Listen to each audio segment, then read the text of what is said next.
Rain hammered the tin roof of the old farmhouse like 1,000 angry fists. Daniel sat at his wooden table, peeling a green apple with a small knife, his dog Buster snoring near his boots. The radio in the corner crackled with old country music. Outside, the storm had turned the dirt road into a river of mud, and the wind bent the tall corn stalks low to the ground. It had been a hard year on the colony world of Brightfield. The soil was tired, the crops were small, and most of his neighbors had already packed up and moved to the bigger city near the coast. Daniel had refused. This farm was the last thing his father had left him before passing away, and he was not going to walk away from it. Not for storms, not for poor harvests, not for anything. He took a slow bite of the apple and stared out the rain-streaked window. Lightning flashed across the dark fields. For a brief second he thought he saw something near the broken fence by the cattle gate. A shape, maybe 3 shapes. He blinked and looked again. Nothing, just the swaying grass and the silver curtain of rain.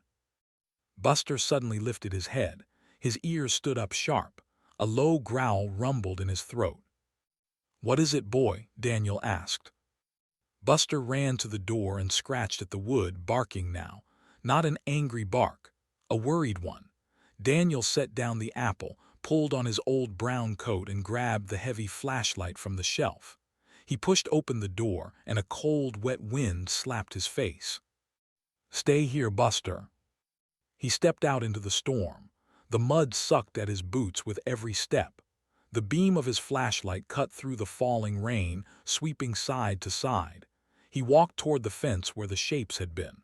Lightning lit up the sky again, and this time he saw them clearly. 3 small creatures, curled tightly against each other, soaked, shaking, tiny. Daniel slowed his steps. He had lived on this colony his whole life, and he had never seen anything like them. They had smooth, scaly skin, small folded shapes on their backs that looked almost like wet leaves, and long, thin tails wrapped around each other for warmth. Their eyes were closed. Their bodies trembled. He knelt down slowly. He expected one of them to hiss or bite. None of them moved. "Easy now," he whispered. "Easy." He reached out one careful hand and touched the smallest one. It was ice cold, almost frozen. A weak whimper came from its throat. Daniel's heart twisted. He did not know what these little things were, but he knew dying when he saw it. They would not last another hour in this rain. Without thinking twice, he opened his coat and gathered all 3 into the warm, dry inside, pressing them gently against his chest. He buttoned the coat over them and stood up. They were heavier than he expected, solid little bodies. He could feel 3 small heartbeats fluttering like trapped birds. He hurried back to the farmhouse, slipping twice in the mud. Buster met him at the door, sniffing wildly, tail wagging. "Move aside, boy, move aside." Daniel kicked off his muddy boots and rushed to the fireplace. He had lit a small fire earlier to keep the cold out, and the orange flames were still dancing. He grabbed every clean towel from the basket near the couch and laid them out by the warm hearth. Then he opened his coat and gently placed the 3 creatures down on the soft cloth. They looked even smaller in the firelight. Each one was about the size of a house cat. Their scales had different colors.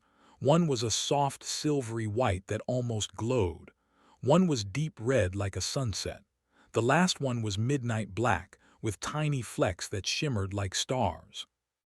Daniel rubbed them gently with the towels, drying their cold skin. He spoke to them in a soft, low voice, the way he used to speak to newborn calves on cold winter mornings. "You are safe now, just stay with me, stay with me." Buster came closer, ears low, head tilted. He sniffed the 3 creatures carefully. Then, to Daniel's surprise, the big farm dog laid down beside them and pressed his warm belly against their cold bodies, sharing his heat. Daniel smiled tiredly. "Good boy." He went to the kitchen and heated some milk on the stove. He found an old baby bottle from the back of a cupboard, one he had used to feed orphaned lambs years ago. He filled it with the warm milk and brought it back to the fire. The smallest one, the silver one, opened its eyes first. They were a soft glowing blue like deep ocean water with light underneath. It blinked at Daniel slowly, confused, tired. He offered the bottle. The little creature sniffed it. Then it closed its mouth around the rubber tip and began to drink, slowly at first, then faster. The red one woke next, then the black one. Daniel filled the bottle 3 times before all of them were full. When they finished, the silver one crawled weakly onto his lap, curled into a tight ball, and fell asleep against his stomach. The other 2 pressed themselves on either side of it. Daniel sat very still on the floor by the fire. He did not move for a long time. He looked down at the 3 sleeping little ones, and a strange feeling settled in his chest. Soft, heavy, warm. "What in the world are you 3?" he whispered. Outside, the storm kept roaring. But inside, in the small circle of firelight, 4 hearts and 1 tired old dog slept together in peace, while something very ancient and very important quietly began to change in the universe. Sunlight crept through the dusty window of the farmhouse, painting golden lines across the wooden floor. The storm had passed during the night, and the world outside smelled fresh and clean. A rooster crowed somewhere in the distance. Birds chirped in the wet trees. Daniel opened his eyes slowly. His back hurt from sleeping on the floor. For a moment he thought he had dreamed everything. The storm, the shapes by the fence, the 3 little creatures. Then he felt something warm move against his arm. He looked down and his breath caught in his throat. The 3 little ones were still there, sleeping in a small pile beside him.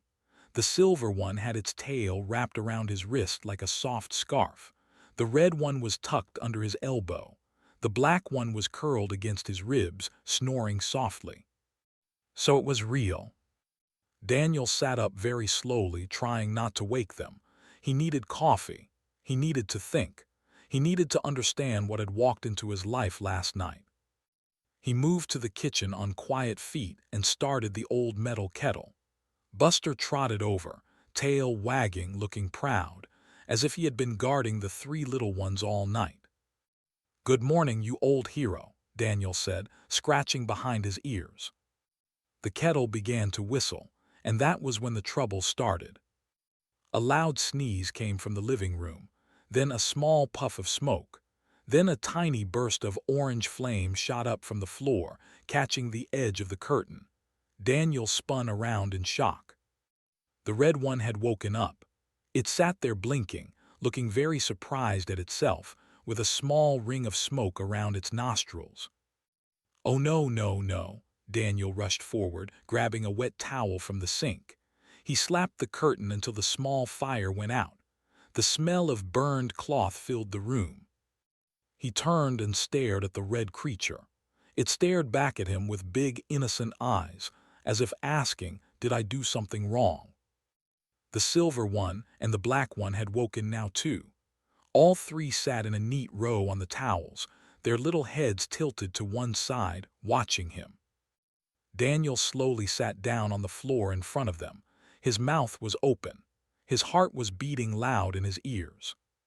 "You," he said quietly, "are not normal animals." He reached out a slow hand. The silver one stepped forward and nuzzled into his palm. Its skin was warm now, no longer freezing. Up close, in the morning light, he could see clearly what had been hidden under the wet mud and rain.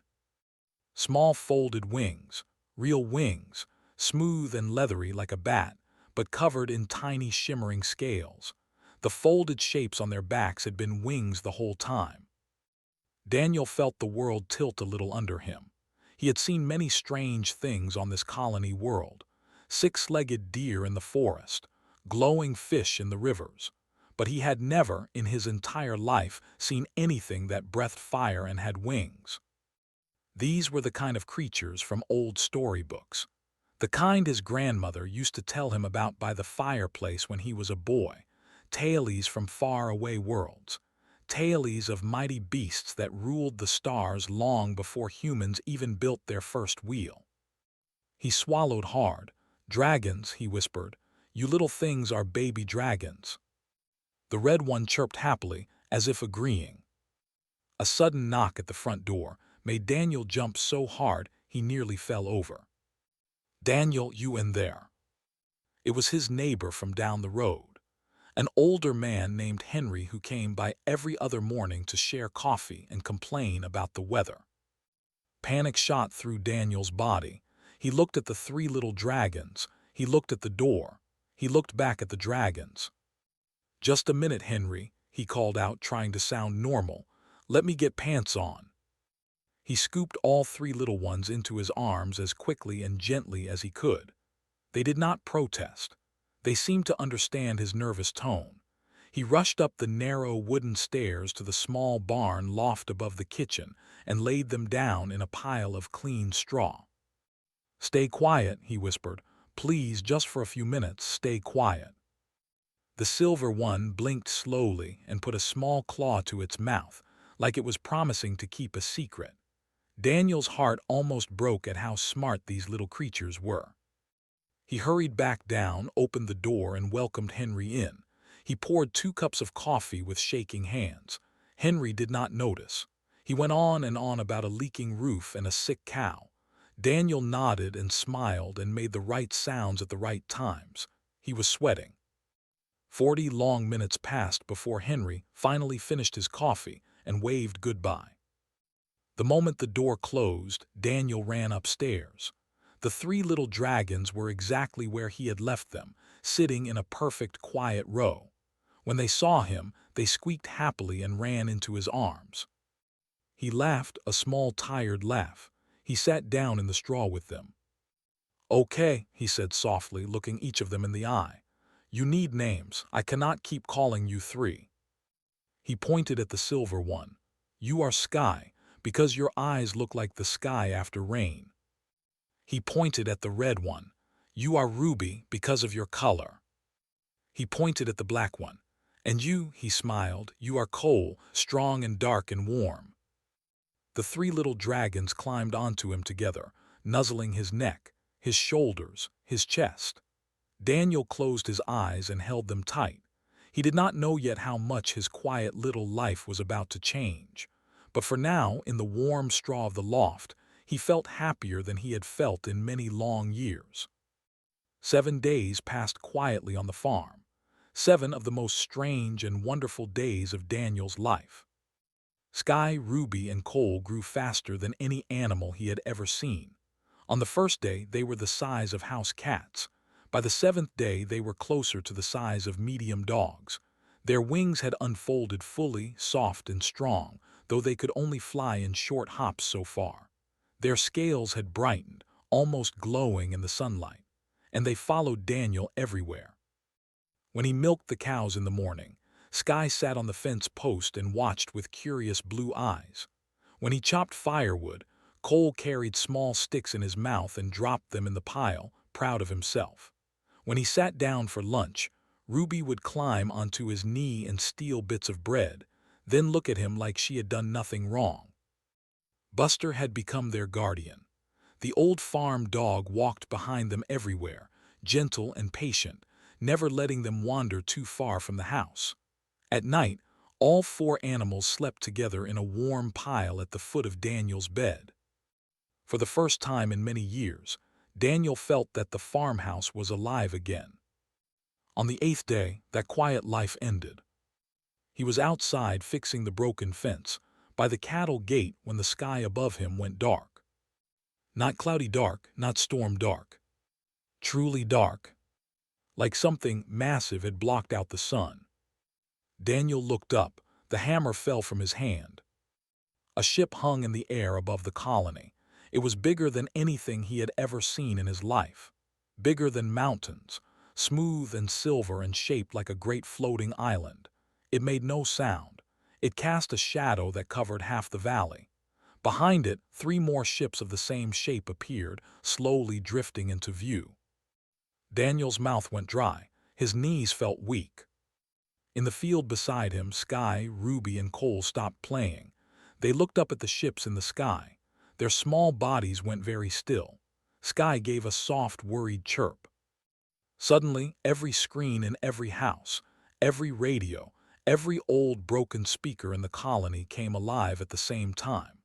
Even the cracked, dusty radio inside Daniel's farmhouse began to glow and speak. A voice filled the air, deep, calm, cold, speaking in perfect human language, though the words felt heavy and strange. People of this small world, we come in peace, but we come with urgent need. We are the Velmarie. We are an old people of the stars. We have lost something precious. 3 royal hatchlings of our highest bloodline have been stolen by raiders.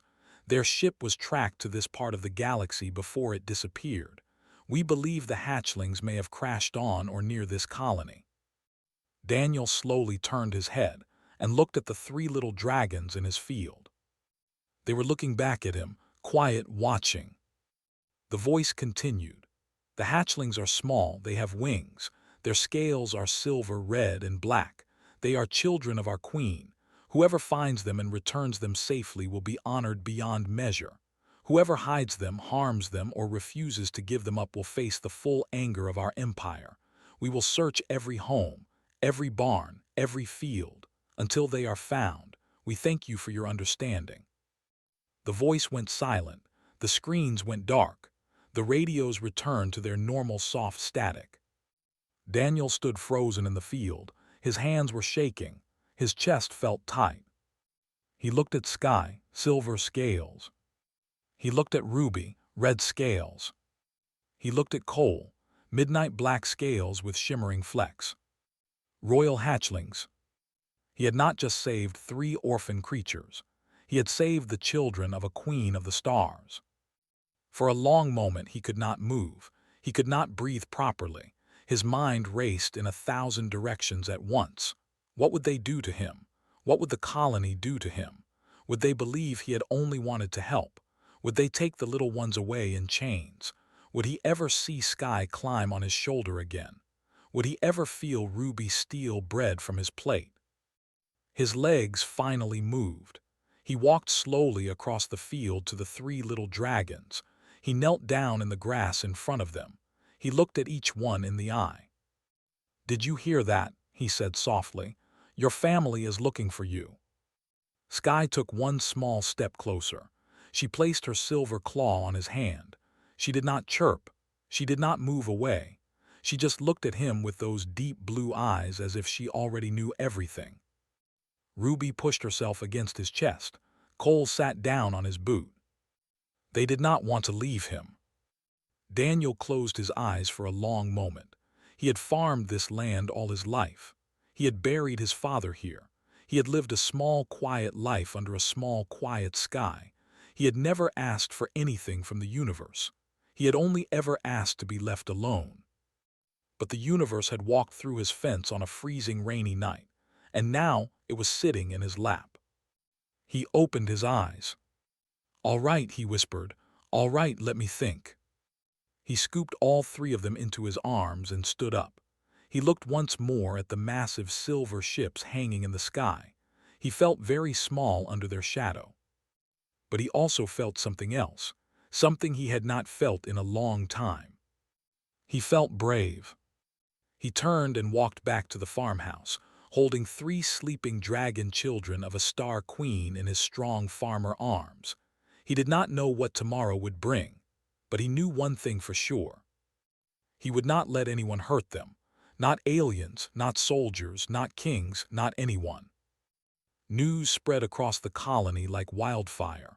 By the next morning, every family knew that aliens were searching for 3 missing dragon children. Some people were excited. Some were terrified. Some were already trying to leave the planet. Daniel sat at his kitchen table with a cup of cold coffee in his hand. He had not slept all night. Sky, Ruby, and Cole lay quietly under the table, pressed against his legs. They had not eaten much that morning. They could feel his worry. They were old enough now to understand that something was wrong. He had 3 choices. The first choice was to run. Pack the truck, take the little ones, and drive into the deep forest beyond the South Hills. Hide there until the ships left. The second choice was to hand them over. Walk to the nearest town, tell the soldiers, and let the Velmarie take them home. The third choice was to wait, stay on his farm, tell the truth when the soldiers came knocking, trust that doing the right thing would protect him. He looked under the table at the three little ones. Sky met his eyes and chirped softly. Running felt like betrayal. The little dragons had a family looking for them, a mother who must be in terrible pain. He could not steal them away from their own people. Handing them over felt cruel too. To march them like cattle to strangers, even their own kind, after they had been so afraid, after they had trusted him. Waiting it was. He spent the rest of the morning cleaning his house. He washed the floors. He put fresh sheets on the bed. He baked a loaf of bread because that was what his mother used to do when guests were coming, no matter how scary the guests were. He brushed the little dragons until their scales shined. He even gave Buster a bath, which the old dog hated. By afternoon, he saw them coming.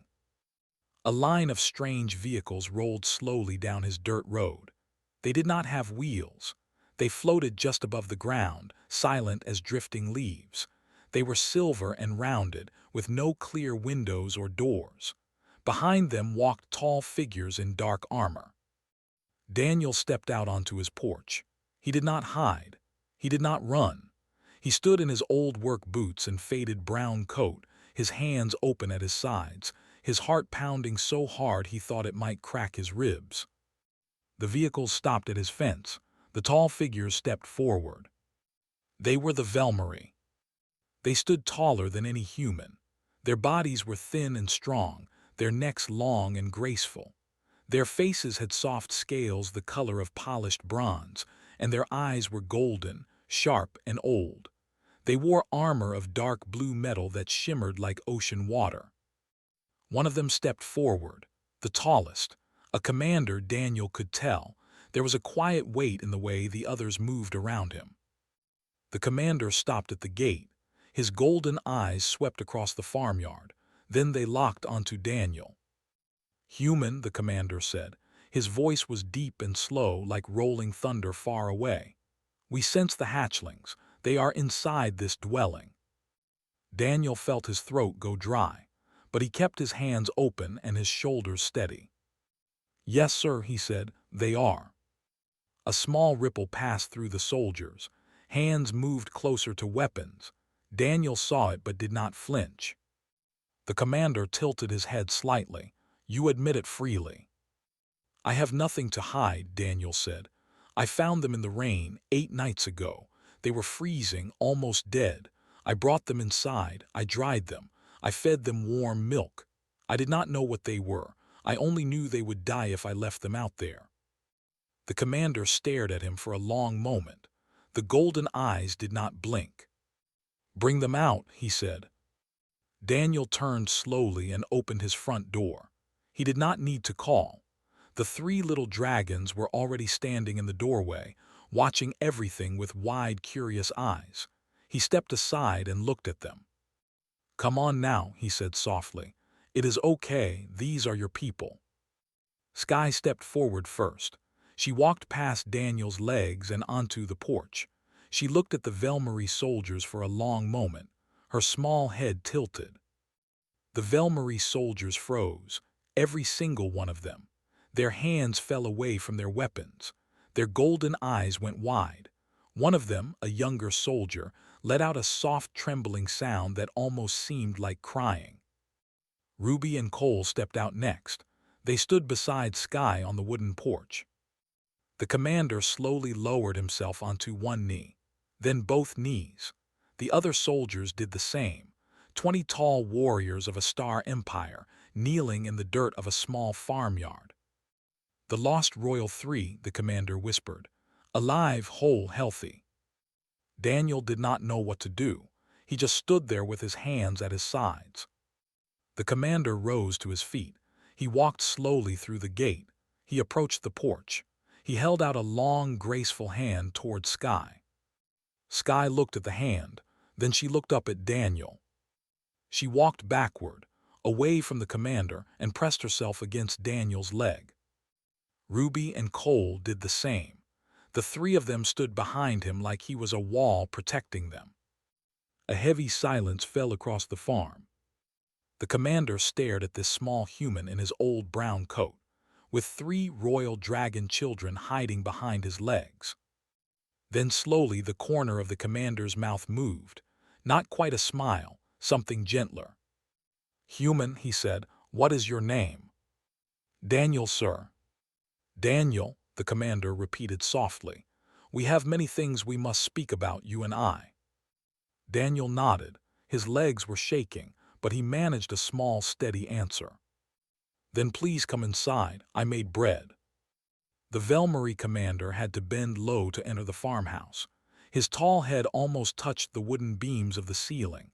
Daniel watched him carefully as he stepped inside, expecting the alien to look at everything with disgust. A small farmer kitchen, cracked plates, an old wood stove, faded curtains. But the commander did not look disgusted. He looked around with quiet interest, as if every simple thing was a small wonder. He gently touched the rim of a wooden bowl. He looked at the photograph of Daniel's father on the wall. He breathed in the smell of fresh bread. "Please sit," Daniel said, pointing to a chair. The commander sat. The chair creaked under him but held. Sky climbed onto Daniel's lap. Ruby and Cole curled at his feet. Daniel poured 2 cups of warm tea.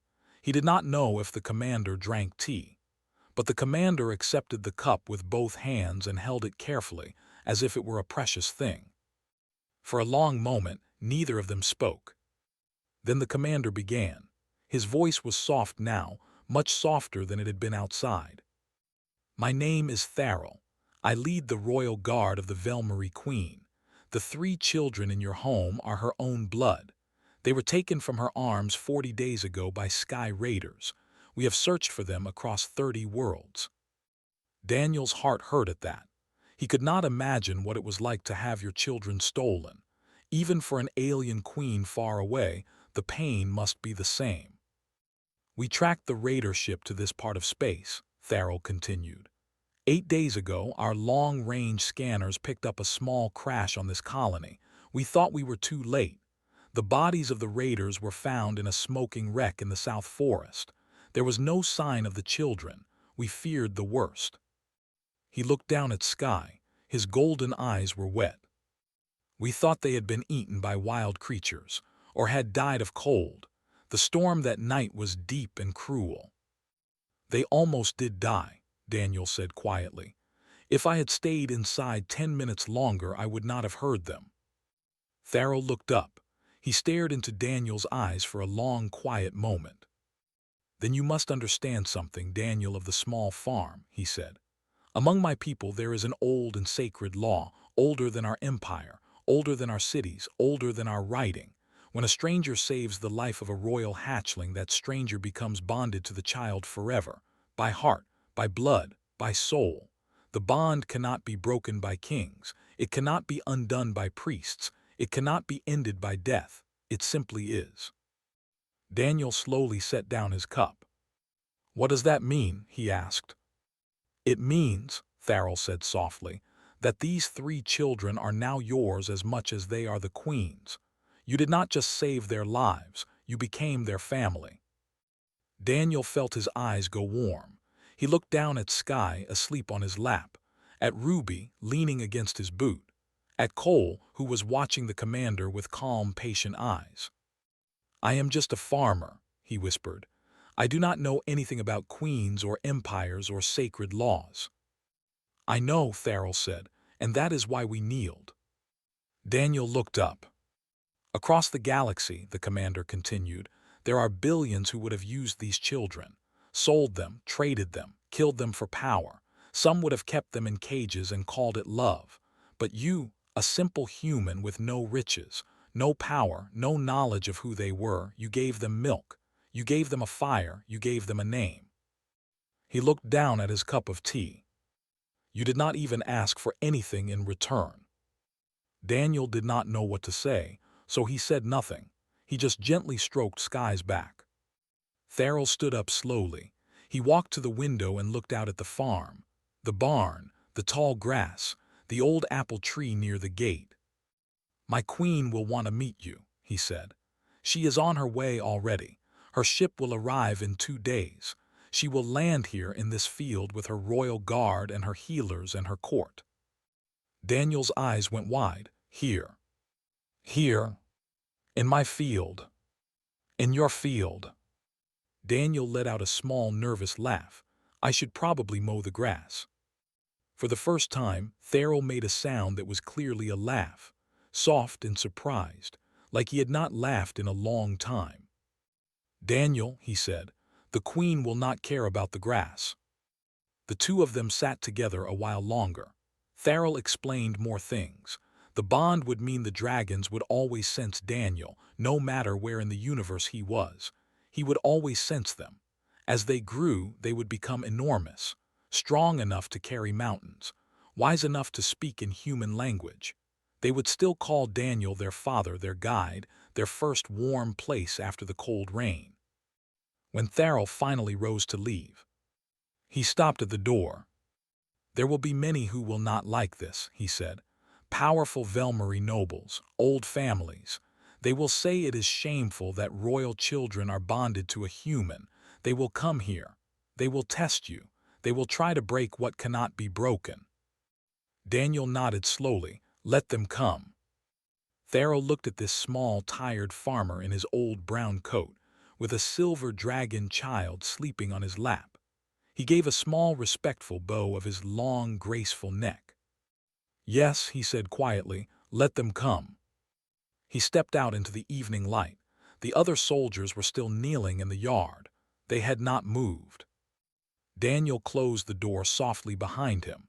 He looked down at the three little dragons. Well, he said, looks like we are going to have company. 2 years passed. The old farmhouse on the hill still stood. The fields were still green. The apple tree by the gate still dropped its fruit each autumn, but everything else around the farm had changed.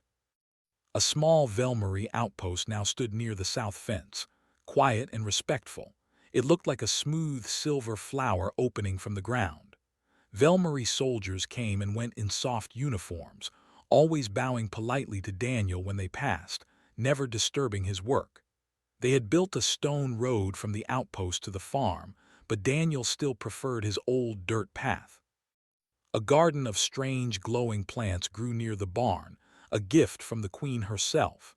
The plants helped young dragons grow stronger and healthier. They smelled like honey and rain. And Sky, Ruby, and Cole were no longer little. Sky now stood as tall as a horse. Her silver scales shimmered like fresh snow in the sun. Her wings could shadow the entire vegetable garden when she stretched them. She loved to lie on the warm roof of the barn and watch the sunset, her tail hanging down the side, swaying lazily. Ruby had become fierce and bright. Her red scales burned like coals in firelight. She was the loudest of the three, always playing, always running, always knocking over things she did not mean to knock over. She had become Buster's closest friend, even though Buster was now an old gray dog. She would carry him gently in her mouth across the fields when his legs grew tired, and Buster would close his eyes and enjoy the ride. Cole was the quietest. He had grown the largest of the three, his black scales rippling with tiny shining flecks like stars caught in stone. He spoke now. All three of them did. But Cole was the one who spoke most often with Daniel. Long, quiet talks under the apple tree, about life, about the stars, about the simple beauty of digging dirt with your own hands. The queen had visited many times. She was tall and kind, with deep golden eyes and a soft voice that sounded like wind through tall grass. The first time she had landed in his field, Daniel had been terribly nervous. He had baked too much bread. He had cleaned the kitchen 3 times. He had even ironed a shirt for the first time in 15 years. But the queen had only walked up to him, looked at her 3 healthy children playing in his cornfield, and quietly hugged him. A real hug, not a royal one. The hug of a mother to a man who had saved her bobbies. She had cried into his shoulder for a long time. Daniel had simply stood there and held her, the way he used to hold sick calves in the winter, gently, patiently, without judgment. That was the moment that everything in the galaxy had truly changed. After that day, news of Daniel and the three dragons spread to every corner of the stars. Kings sent gifts. Strange traders arrived asking for his blessing. Some powerful old nobles, exactly as Therrell had warned, tried to challenge the bond. They came with sharp tongues and sharper schemes. But each time, the three dragons stood beside Daniel, and the matter quietly ended. A whole new way of seeing humans began to grow across the stars. Before, humans had been seen as a young small people, a little colony here, a little ship there, loud, foolish, untested. But now the galaxy whispered a different story.